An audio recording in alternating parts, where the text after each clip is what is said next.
100% உண்மை. பெற்றோர்கள் மாணவ சொல்லுங்க யாரா வேணா ஒரு கல்வி எடுத்து பண்ணிட முடியும். கை தூக்கி சொன்னீங்கன்னா சந்தோஷமா இருக்கும். எஸ் டீச்சர்ஸ், நம்ம பள்ளியினுடைய ஆசிரியர்கள் நிறைய பேர் சொல்றாங்க, மேடம் நான் உங்ககிட்ட கேட்கறதுக்கு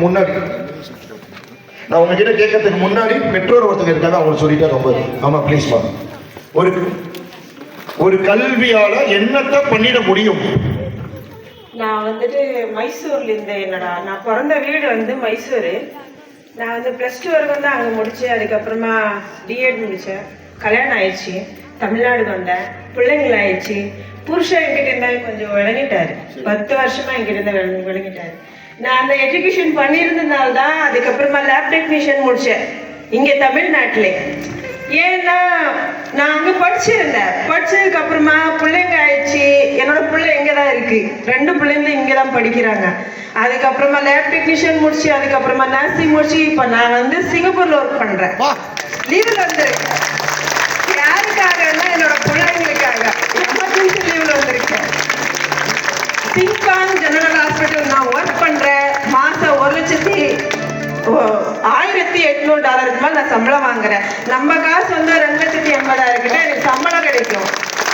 என் பிள்ளைங்களுக்கும் சரி உங்களுக்கும் சரி சொல்றது, படிங்க. பொட்ட பிள்ளைங்க ஃபர்ஸ்ட் லேடிஸ் நல்லா படிங்க.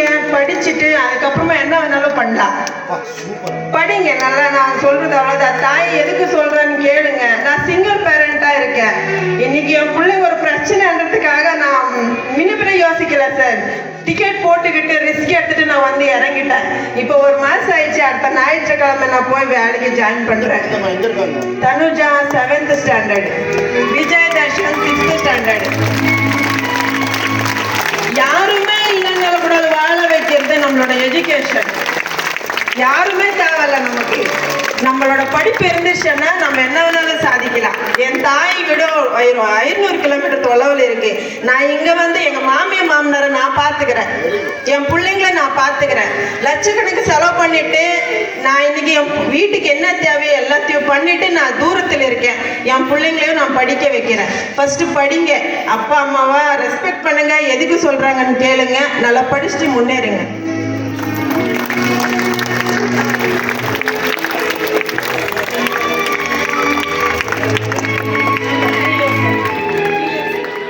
ஒரே நிமிஷம்.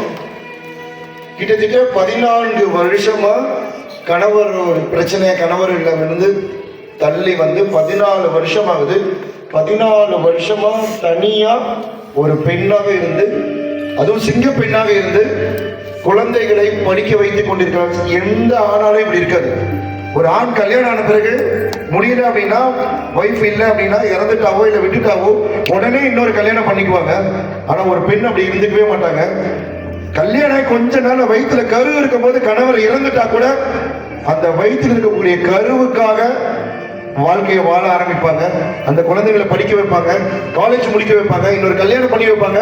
அவங்க பெற்றிருக்க குழந்தைகளையும் வளர்த்தி விட்டு தான் பையன் தான் பொண்ணு ஓகே அவங்க லைஃப்ல அவங்க பொழைச்சுக்குவாங்கன்னு தெரிஞ்ச பிறகுதான் அவங்க உயிரே விட்டுருவாங்க.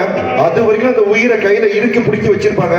அப்படி இன்னைக்கு ஒரு சிங்க பெண்ணாக இருந்து குழந்தைகளை படிக்க வைக்கக்கூடிய இந்த தாயினுடைய கல்விக்கும் இந்த தாயினுடைய உழைப்புக்கும் நான் ஒரு மோட்டிவேஷன் ஸ்பீக்கரா தலை வணங்குகிறேன். தாயே ரொம்ப ரொம்ப ரொம்ப ஃபேண்டாஸ்டிக்.